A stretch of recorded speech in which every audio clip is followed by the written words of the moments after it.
Alright guys, had a video doing something a little bit different today. This was an article that was sent to me.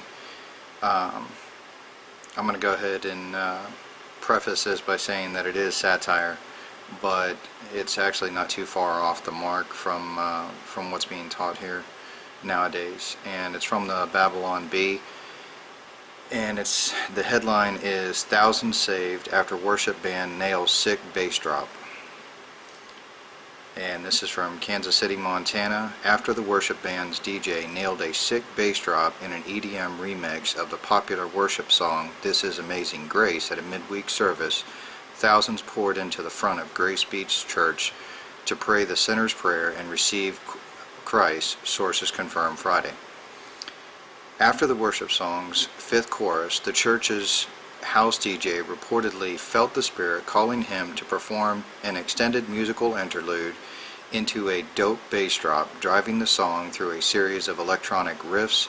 DJ Diamond Disciple finally pulled off the bass drop while yelling, "Diamond gonna drop that bass," through a synthetic voice filter just before going into the worship song's bridge. At that moment, the crowd gave in and put their faith in Jesus, according to witnesses. Alright, so you can go on and you can read the rest of the article yourself. It's Babylon Bee, as in BEE, like the bumblebee.com. Anyway, the point of this is while I don't have an issue with modern day worship music, this is just another case of seeking after that emotional high,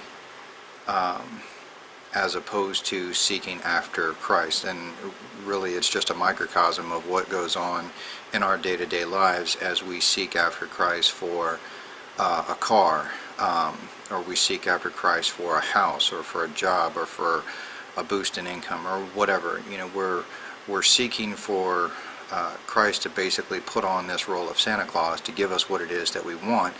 And in this particular case, this is something that is actually, like I said, I mean, even though it is satire, it's actually not too far off the mark of what goes on in a Western church. And that is that people are looking for a religious emotional high, even if it contradicts Scripture, or even if it has no basis in Scripture. And this is one of the things that Jesus talked about when he talked about building your house upon a sand. The sand has no foundation. It's there. Sure, you can build your house on it, but when the wind blows, when the waters come, when trials and tribulations come, it's going to undermine that foundation. And without that emotional high, many of these people will fall away, leading to what what John talked about in his epistle in 1 John, where he says that the reason that they went out from us is because they were never actually with us. These were people who had built their house upon the sand, and when trials and tribulations come, they departed. And this kind of leads into a conversation I was having with one of the guys last night on another YouTube video, that sometimes we have a tendency to look at the evidences as things that are so, and in reality, some of the things that are happening, like falling away, are not individuals that are choosing to fall away. These are individuals who were actually never really there. The fact that they fell away was evidence of the fact that they were never actually there. They weren't actually there for Christ. They were there for an emotional high. They weren't actually there to know Him, to grow in Him.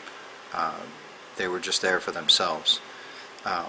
And whether it be a car, a house, a job, a raise, or an emotional high, we all have to guard ourselves to make sure that we're seeking after Christ for Christ, that we're seeking after God for His sake, for who He is, and not for what He can do for us. So, like I said, I know it's satire, so don't anybody get all butthurt or whatever. I read the articles sometimes. A friend of mine sends them to me, and most of the time they're funny, but a lot of the times they actually hit pretty close to the mark, even though that they're only satire. So anyway, you guys think about that. God bless.